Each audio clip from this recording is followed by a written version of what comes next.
పరిశుద్ధుడైన దేవునికి మహిమ కలుగునుగాక. ప్రియ స్నేహితులందరికీ దివ్య వాక్యోదయం.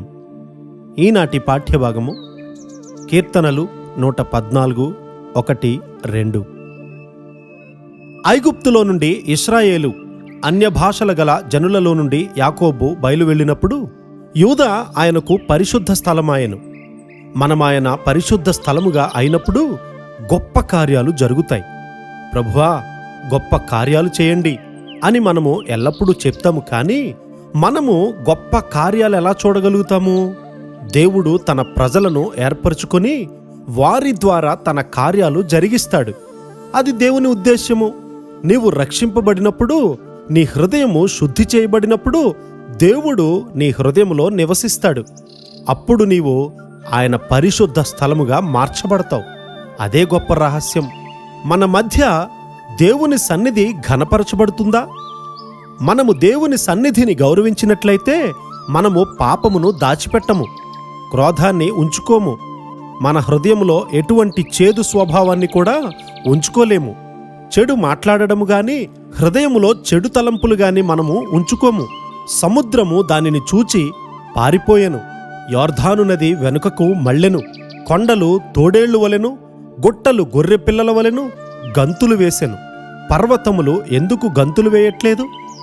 సముద్రము ఎందుకు పారిపోవట్లేదు? ప్రభువు పరిశుద్ధాలయములో లేడు. మన హృదయ సింహాసనముపై ఆయన ఆసీనుడై మనలను నడిపించట్లేదు. ప్రభువు పరిశుద్ధ స్థలములో ఉంటే సహజముగానే ఎన్నో గొప్ప సంగతులు సంభవిస్తాయి. అప్పుడు ఇశ్రాయేలీల మధ్యనున్నవాడను నేనే అని మీరు తెలుసుకొందురు. నా జనులు ఇకనెన్నడూ కూడా సిగ్గునొందకయుందురు. యోవేలు 2:27. మనము వెలుగునకు, దేవుని సన్నిధికి వ్యతిరేకంగా పాపం చేసినప్పుడు తీవ్రమైనటువంటి న్యాయ తీర్పు వస్తుంది. మనము పాపాన్ని దాచిపెట్టినట్లయితే తీర్పు కాచుకుని ఉంటుంది గనుక మన మధ్యనున్నటువంటి దేవునితో మనము ఆటలాడలేము.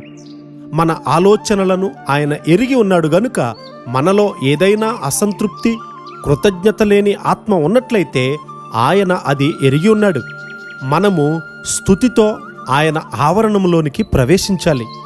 గర్వం చేత, దాచబడినటువంటి పాపము చేత, నీ సహోదరుని మీద ప్రేమహీనత చేత దేవుని సన్నిధిలోనికి నీవు పారద్రోలినప్పుడు న్యాయ తీర్పు ఉంటుంది.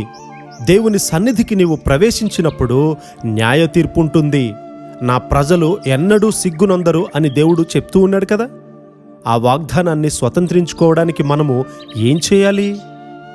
నీ హృదయాన్ని శుద్ధముగా ఉంచుకొని ప్రభువు నీతో ఉండునట్లు చూచుకోవాలి. అప్పుడు నీవెన్నటికీ కూడా సిగ్గునొందవు. అది ఎటువంటి యుద్ధం అయినప్పటికీ కూడా నీవు సిగ్గునొందవు. అట్టి కృపా ధన్యత దేవుడు మనందరికీ సమృద్ధిగా అనుగ్రహించునుగాక. ఆమెన్.